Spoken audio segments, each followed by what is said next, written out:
오늘 우리에게 주시는 하나님의 말씀은 고린도후서 5장 17절 말씀과 베드로전서 2장 10절 말씀 함께 봉독해 올리도록 하겠습니다. 먼저 고린도후서 5장 17절 말씀 함께 봉독해 올리도록 하겠습니다. 다 찾으신 줄 알고 함께 봉독합니다. 그런즉 누구든지 그리스도 안에 있으면 새로운 피조물이라. 이전 것은 지나갔으니 보라 새 것이 되었도다. 아멘. 베드로전서 2장 10절 말씀입니다. 우리 함께 봉독합니다. 너희가 전에는 백성이 아니더니 이제는 하나님의 백성이요 전에는 긍휼을 얻지 못하였더니 이제는 긍휼을 얻은 자니라. 아멘. 할렐루야. 네, 주님의 은혜 가운데 평안하셨습니까? 설교를 이렇게 마무리하던 과정 가운데 어찌나 그냥 천둥번개가 쳐대는지 아이고 오늘 성도님들 많이 못 오시겠구나 라고 했는데 저희 아내가 옆에서 이런 말을 했습니다. 원래 이럴 때일수록 은혜가 더 크게 임하는 거야. 오늘 예배 가운데 그럼에도 불구하고 나오신 성도님들 가운데 오늘 하나님의 은혜가 더 크게 임하게 될 줄 믿습니다. 저는 용광로 같은 교회라는 제목으로 하나님 말씀 함께 나누기를 원합니다. 아니 무슨 설교 제목이 영광로 같은 교회냐 궁금하시죠? 우리 함께 한번 좀 말씀을 나눴으면 좋겠습니다. 제가 곰곰이 좀 생각을 해봤습니다. 하나님이 원하시는 아름다운 교회는 어떤 교회일까? 이런저런 고민들을 해보면서 하나님이 원하시는 교회 가운데 우리가 실생활 가운데 접할 수 있는 것들 중에 용광로 같은 교회가 있을 수 있겠다. 또 병원 같은 교회가 있을 수 있겠다. 목욕탕 같은 교회가 있을 수도 있겠다. 학교 같은 교회, 훈련소 같은 교회, 레스토랑 같은 교회, 호텔 같은 교회, 여러 가지 것들이 참 많이 나오더라고요. 그래서 여러 가지 이렇게 저렇게 고민을 하다가 그러면 아름다운 교회라는 주제를 가지고 제가 어느 정도 준비가 됐을 때 이렇게 좀 말씀을 같이 나눠봤으면 좋겠다 했는데 제가 힘들게 오늘 용광로 같은 교회를 좀 마무리를 해봤습니다. 예수님께서 베드로에게 이렇게 질문하셨죠. 너는 나를 누구라 생각하느냐? 그랬더니 베드로가 아주 기가 막힌 대답을 합니다. 주는 그리스도시요 살아계신 하나님의 아들이십니다. 근데 예수님께서 이 고백을 듣고 깜짝 놀라십니다. 베드로가 이런 고백을 할 줄 생각지도 못했던 것이죠. 그러면서 하시는 말씀이 어떤 말을 하시냐면 그건 너가 스스로 생각해서 대답한 것이 아니라 하나님이 너에게 지혜를 주셔서 너가 대답할 수 있었다 이렇게 얘기를 하는 겁니다. 베드로 스스로 생각해서 이런 대답을 한 것이 아니라 베드로의 생각 가운데 성령님이 들어오셔서 베드로로 하여금 예수님에 대한 아주 기가 막힌 대답을 할 수 있었다고 하는 거죠. 어떤 대답을 했습니까?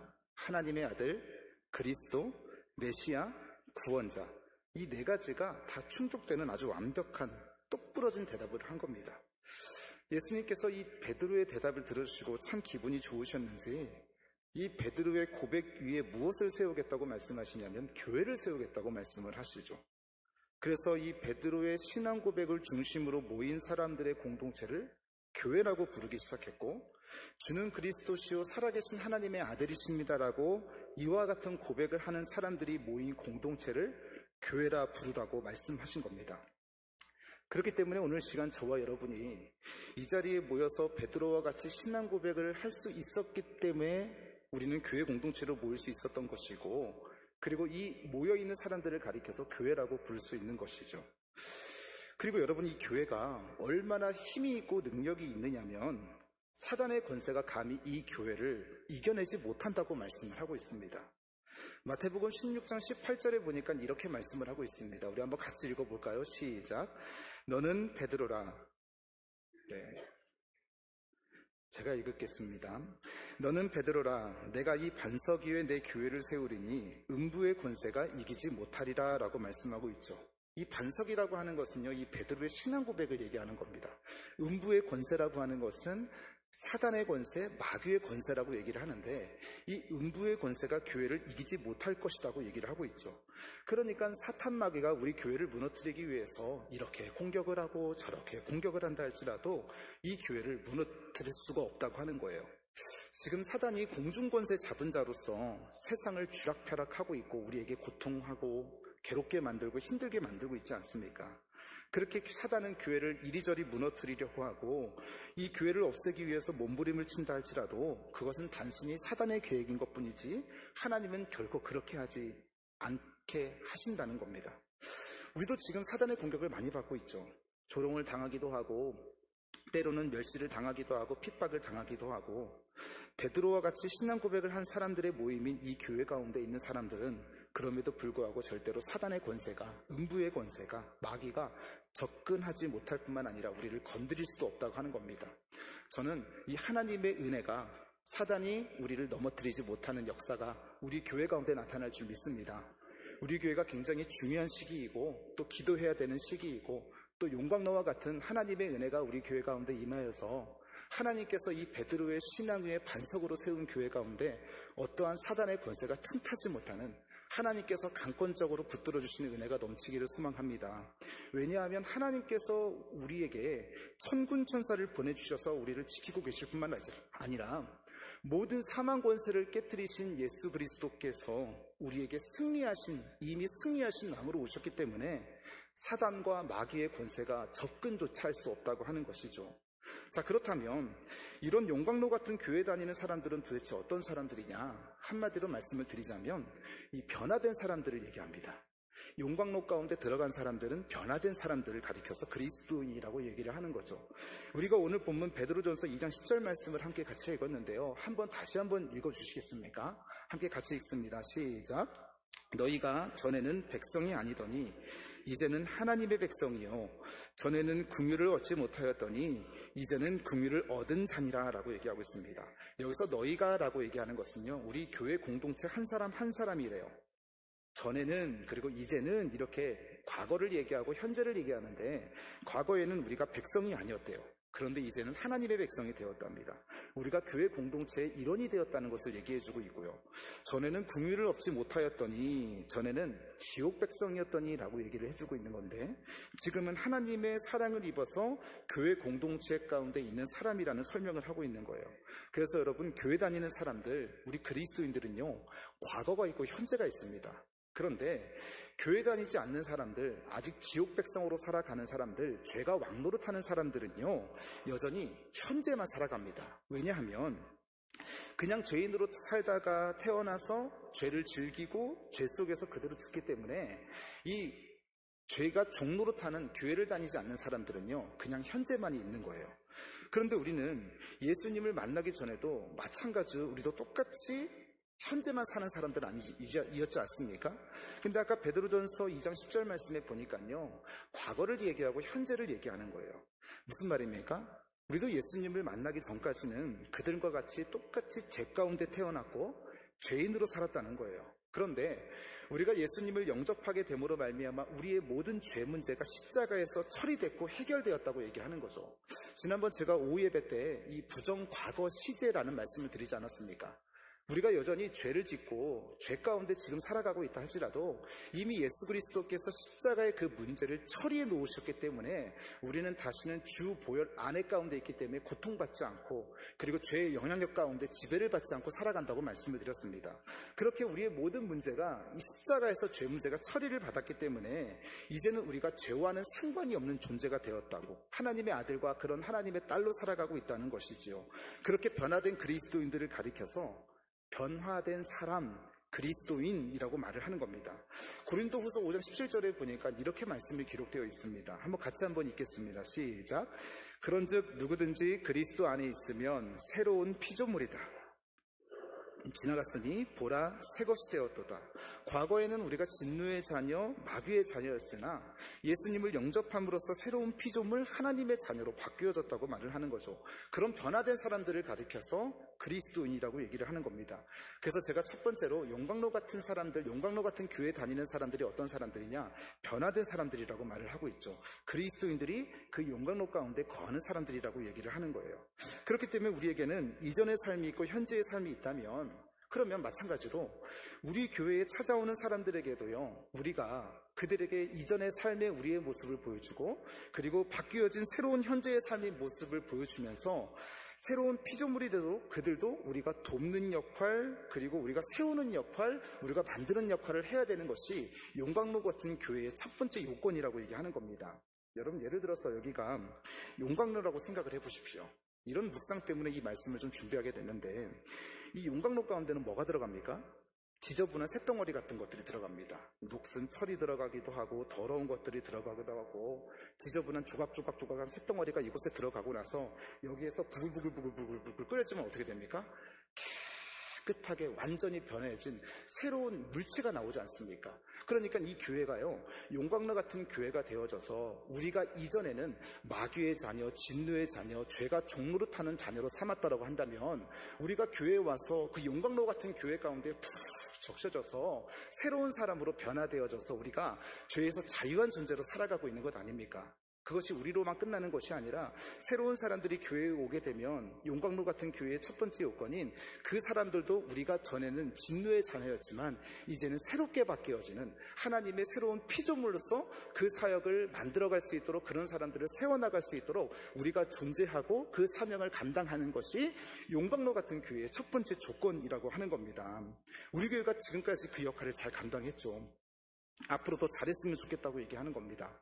악하고 추악하고 냄새나고 세상에 취해있고 사단 마귀에 붙들려 있는 사람들이 우리 교회 가운데 들어올 때, 이 은혜라고 하는 용광로 속의 가운데 푹 적셔지고 들어와서 부글부글 끓여지고 나면은요, 모든 더러운 것들이 소멸되고 깨끗한 사람으로 변화되어서 나오는 것처럼, 이 용광로와 같은 교회야말로 우리 하나님이 보시기에 참 아름다운 교회, 참 멋있는 교회, 복된 교회라고 얘기를 하지 않을까요?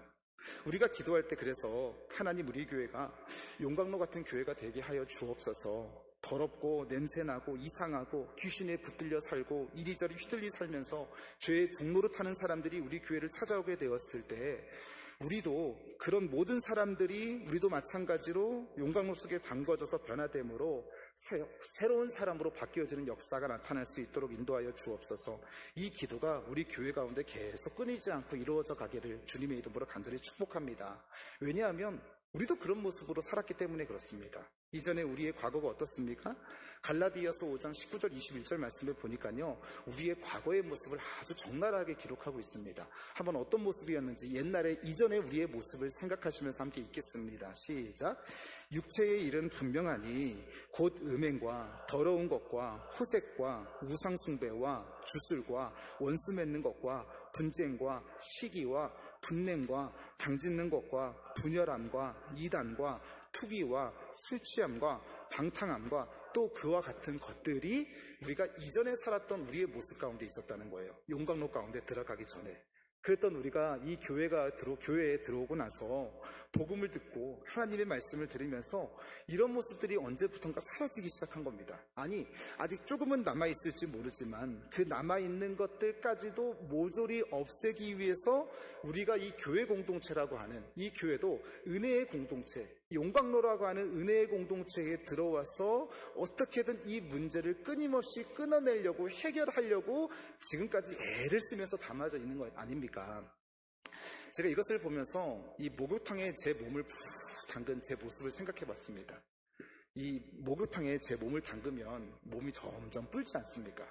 불면서 그 뜨거운 물에 담궈져 있는 시간이 길어지면 길어질수록 어떻습니까? 때를 밀기가 훨씬 수월합니다.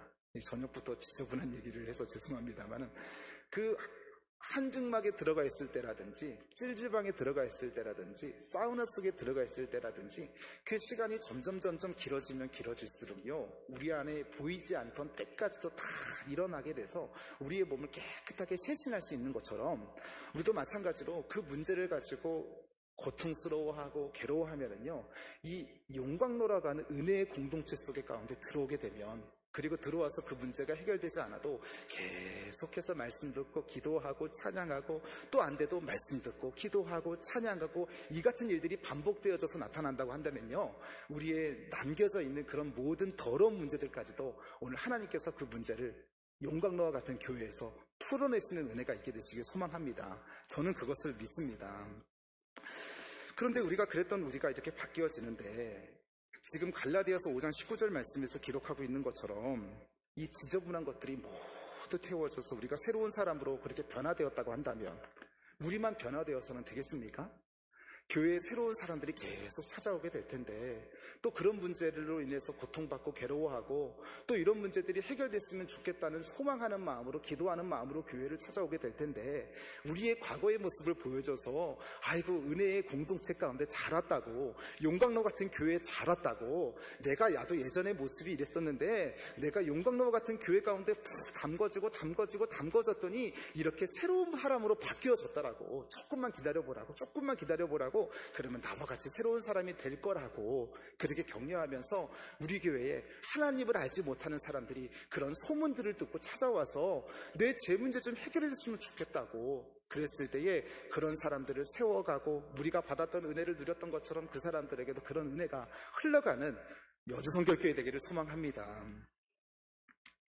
교회에서 예수님을 영접해서 보니까요, 예전에는 그냥 내가 악하고 지저분하고 추할 때도 있고 그냥 이렇게 저렇게 사는 것이 인생인 줄 알고 그냥 살았는데 교회 와서 예수님을 영접하고 보니까요, 이 모든 것들을 예수님께서 십자가에 나와 함께 못 박았다고 얘기하지 않습니까?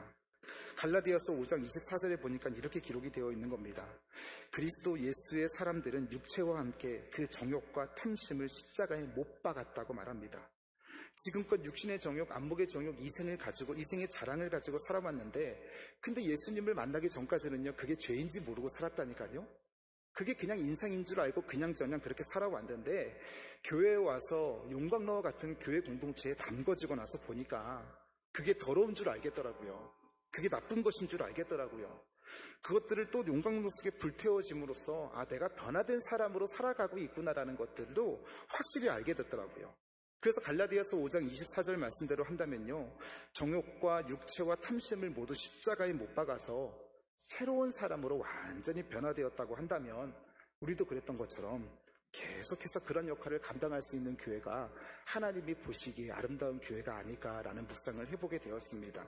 사랑하는 성도 여러분, 우리 교회에 들어오는 모든 죄악과 더러운 것들을 이 용광로 속에서 우리가 먼저 다 집어 던져버려서 부글부글 태워질 때에 우리도 깨끗한 새로운 사람으로 바뀌어주고 변화되는 역사가 일어날 뿐만 아니라 그런 문제들을 가지고 고통받고 괴로워하는 사람들이 우리 교회를 찾아오게 될 때에 우리가 그랬던 것처럼 그런 사람들에게도 그런 은혜가 흘러가는 용광로 같은 은혜가 백만도호 같은 뜨거운 성령의 불이 그들의 심령을 깨끗하게 만드는 은혜가 있게 되시길 주님의 이름으로 간절히 축원합니다.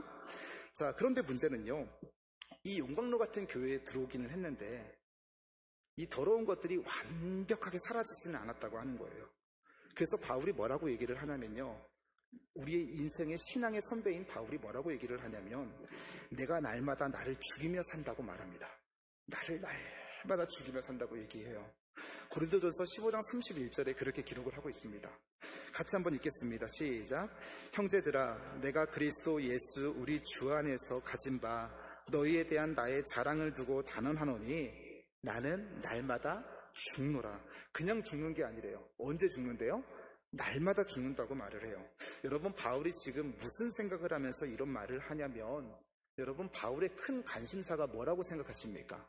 교회를 세우는 것, 전도하는 것, 선교하는 것이라고 생각을 했지만요, 여러분, 바울은 그것은 결론적인 이 내용으로 나타나는 것이지 바울이 교회를 세우고 선교를 하고 전도하는 동기부여가 됐던 것들이 있습니다. 그것이 뭐냐면요, 바울도 문제를 가지고 있는 거예요.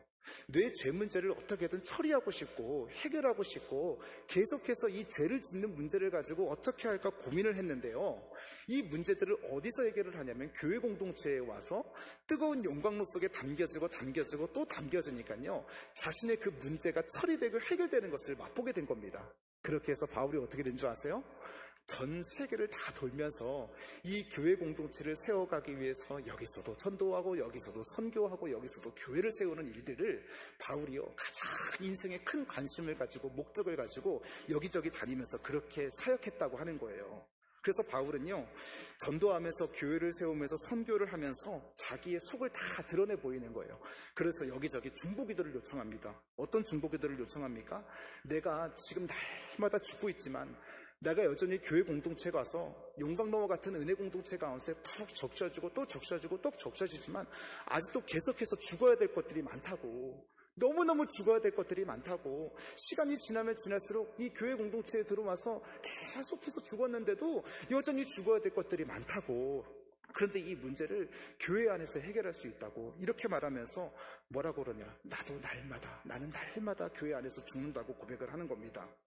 어떤 분들이 종종 그렇게 고백을 하더라고요. 성령이여 나를 좀 죽여주시옵소서, 이렇게 얘기를 하는데, 성령 핑계 댈 수도 있지만은 우리 스스로도 노력해야 될 거 아닙니까?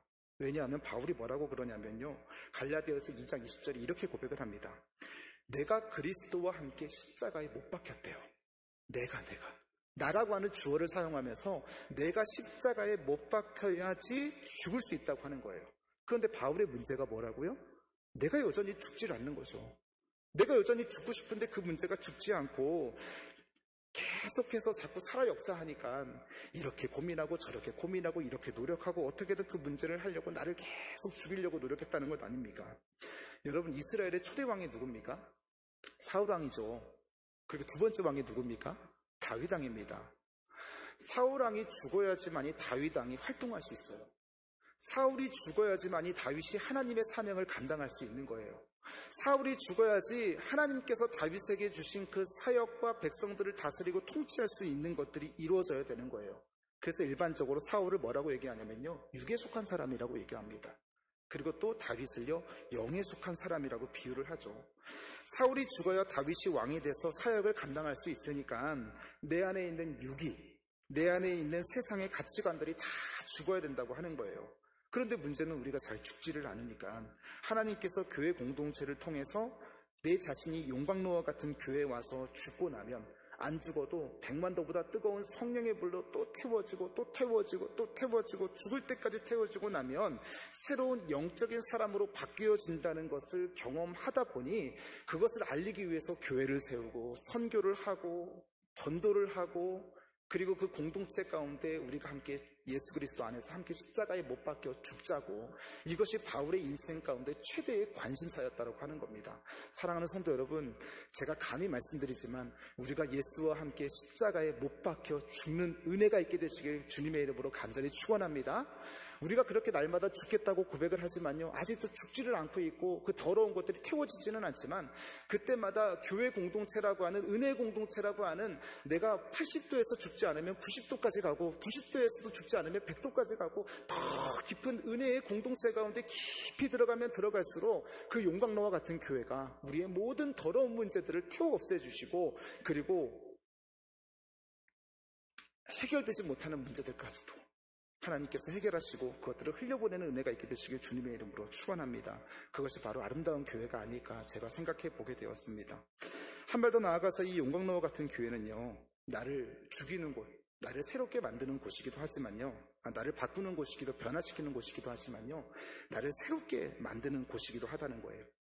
그 육에 속한 사람들이 교회에 오면, 아까 사울이 죽고 다윗이 사역을 한다고 말씀을 드렸죠.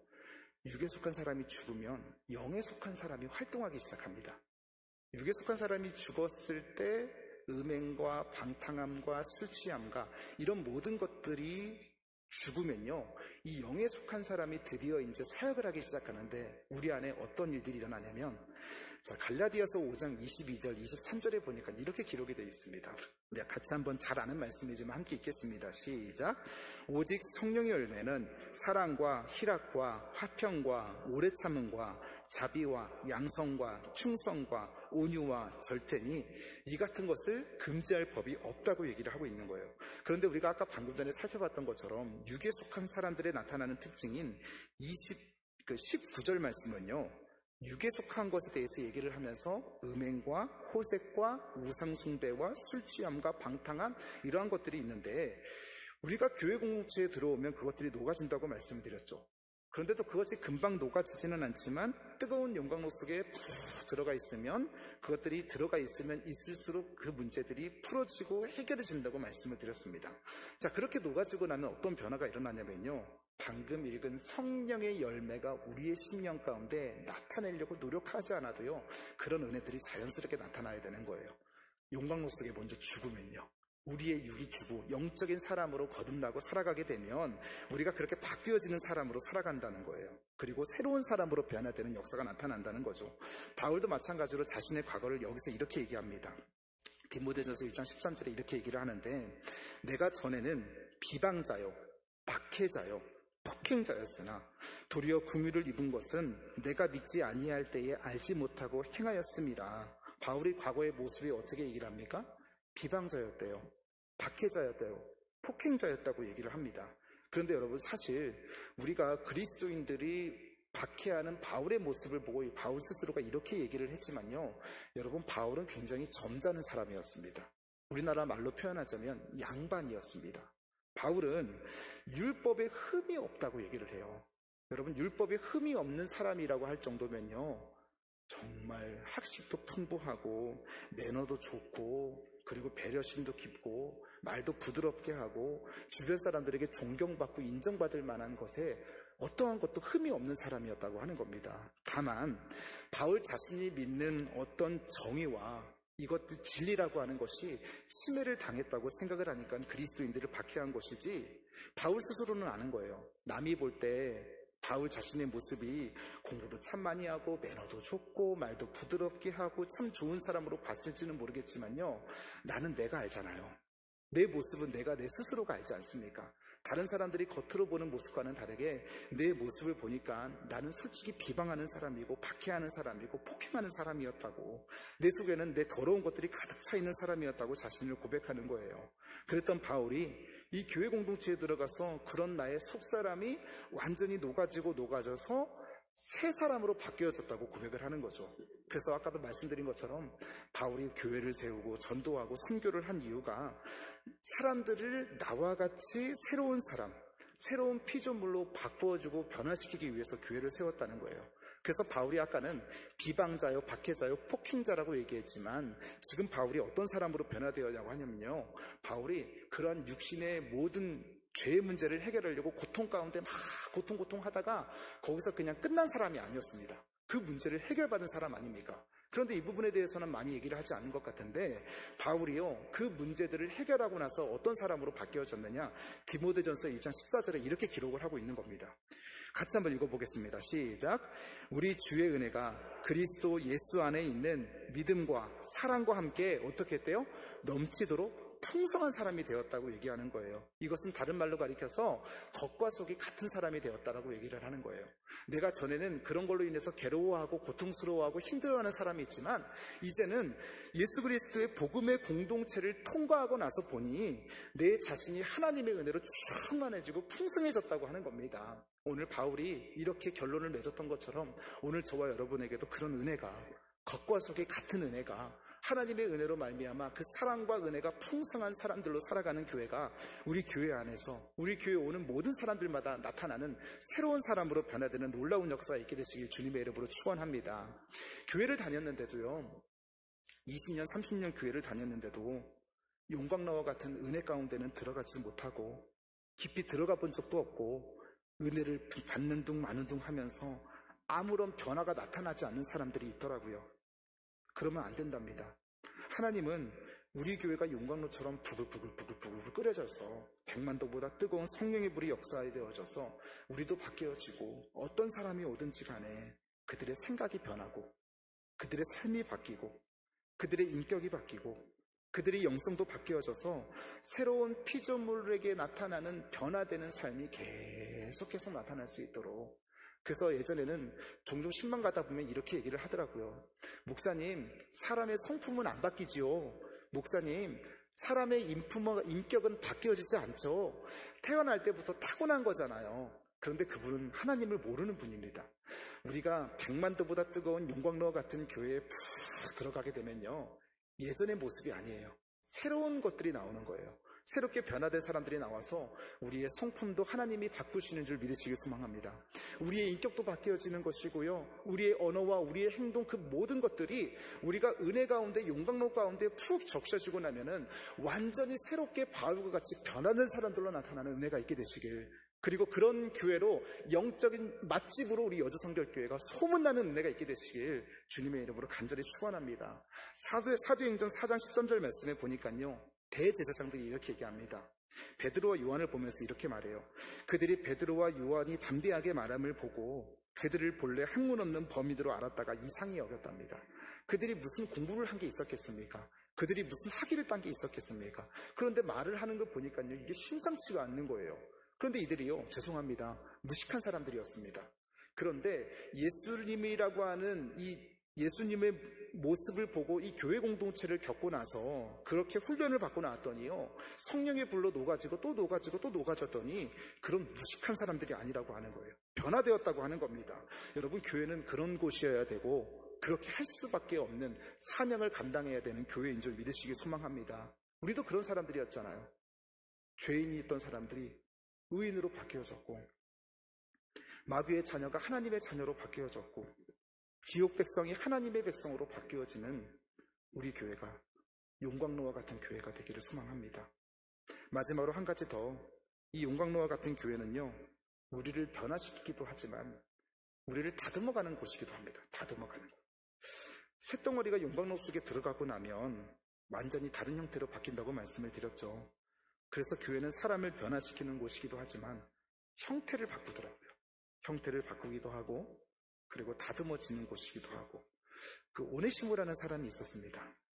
이 오네시모가 이 빌레몬이라고 하는 이 큰 부잣집의 종으로 살고 있었는데, 이 종살이를 하는 것이 참 괴로웠는지 아니면 이 오네시모의 자체의 성격이 괴팍해서 그랬는지는 모르겠지만, 나는 더 이상 종살이를 못하겠다 그러면서 주인 이 빌레몬의 집에서 물건을 하나 훔쳐가지고 도망을 나와버립니다. 근데 이 사람은요, 노예라는 것을 어디서도 한눈에 볼 수 있었어요. 어떻게 알 수 있었냐면, 그 당시 노예는 귀걸이를 하고 있었거든요. 근데 이 오네시모라고 하는 노예가 어디로 도망을 갔냐면 로마로 도망을 간 거예요. 그래서 처음에는 주변 사람들이 이 오네시모의 모습을 보면서 주인의 심부름을 하러 왔나 보다 이렇게 생각을 했는데, 이상하게 계속 그 자리에 맴도는 것을 보니까요, 저 사람이 도망 나온 노예이구나 라는 것을 알게 되는 겁니다.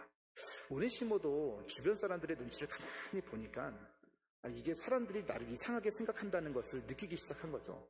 슬금슬금 피해가다가 어디로 들어가냐면요, 어디로 도망을 가냐면 하필 바울의 집으로 도망을 가버립니다. 성경에서 이 바울이 로마에 붙잡혔을 때 감옥에 갇혔다고 이제 기록을 하지만은, 우리가 다 성경을 잘 아시는 분들이지 않습니까? 감옥이 아닌 어디로 갇혀 있습니까? 집에 가택연금이 되어 있는 상태인 거죠. 그러니까 오네시모가 그 가택연금이 되어 있는 바울의 집으로 들어가 버리는 거예요. 사람들의 눈길을 피하고, 그리고 그것으로 도망을 가게 되면 또 사람들도 뭐 왔다 갔다는 하지만 그 안에 사람들의 눈길을 많이 피할 수도 있다고 생각을 해서 오네시모로 집으로 들어갔는데, 근데 그 가택연금의 상태는요, 바울만 다른 곳으로 못 가는 곳이지 편지도 주고받을 수 있었고 사람들도 만날 수 있었던 그런 상황이었습니다.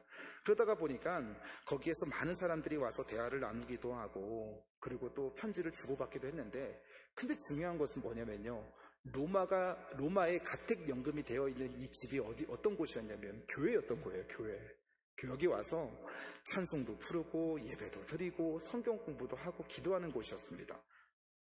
거기에 오네시모가 숨어 들어간 거예요. 그러면 오네시모가 좀 이렇게 예배를 드리는 것도 힘들고 처음에는 얼마나 괴로웠겠습니까? 기도하는 것도 힘들고 갑자기 막 주여 삼창하는데 얼마나 깜짝 놀랐는지. 저도 처음에 주일학교에 어떤 부흥회를 갔는데 놀라가지고 도망가지고 있거든요. 얼마나 무서웠는지 막 통성기도를 하고 주여 부르는데, 그러니까 오네시모도 깜짝 놀랐을 거예요. 그런데 도망가고 싶어도 도망갈 수가 있습니까? 밖에 나가면 무조건 잡혀서 두드려 맞거나 아니면 죽임을 당할 수밖에 없는 상황이니까요, 주구장창 거기에 앉아가지고요, 바울이랑 사람들이 예배를 드리면 같이 앉아서 예배를 드리고, 또 말씀을 들으면 또 말씀을 듣고, 성경 공부를 하면 성경 공부를 듣고 하고, 찬송을 부르면 찬송을 부르고, 기도하면 기도하고, 얼마나 괴로웠겠습니까?